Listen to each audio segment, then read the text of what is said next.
Nagiging inspirasyon na nga ang pagbabike ng Kim Pao. Hindi lang pagbabike, pag-gym. Kaya nga marami na ang gustong sumama sa kanila ng mga kapwa celebrity. Nakakatuwa.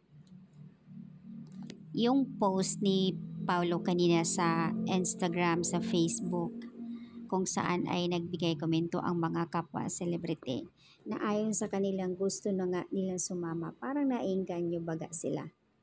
'Di ba? Ang sarap na feeling ng ganyan.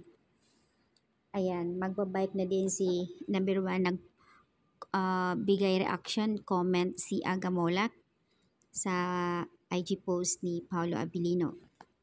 And then also si Miss Garlic, kung tawagin, Big Bad Bawang. Ayan, nag-initiate na rin na sasama sa pagbabike. And then ang iba pang mga friends nila, si Juge at iba pa.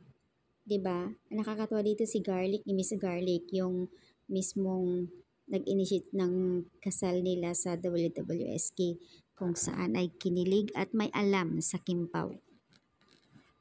Ang lupit nga naman. Yung iba naman ay nag-react din na gustong, pero I think kilala ng Kim Pao itong mga friends nila eh. Ang ganda nga ng comment nila na parang kahit na hindi, mga fans, hindi nila kilala, na nagsasabing na-impress talaga sila. Dahil nga, yung nagiging habit na kasi dito ng Kim Pao eh. So, marami na ang gustong sumama sa kanila. Parang sila yung nagiging inspirasyon para doon sa gustong sumali na magbabike. Ganda naman ang araw namin. Salamat, Kim and Pao. And dahil sa inyo, kaya ayan, magbabike na rin kami. So, nakakatuwa naman tong post nila. And then sa Showtime kanina, napahay tuloy si Kim kay Paolo Abilino.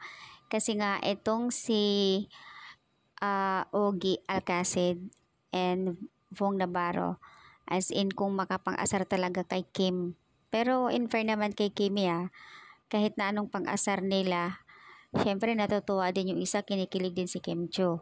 Kaya kanina napahay si Kim dahil, at sinabi na rin ni Kim, may pelikula kami. Hi, gumaganon siya. Kasi nga kinantsawa ni Ogie Alcacid na sinasabi, parang kumakanta siya na nagra-rap at nabanggit niya ang pangalan ni Paolo Abilino. Sabay itong si Bong Navarro pang-asar din. Diba? Nakakatuwa naman itong mga kapwa co-host ni Kim. Pero hindi napipikon si Kim kahit anong pulutan nila. Araw-araw na lang talaga kapag may mga kunting kimbot lang, as in i-revise ka agad nila yung mga sinasabi patungkol sa Kim Pao.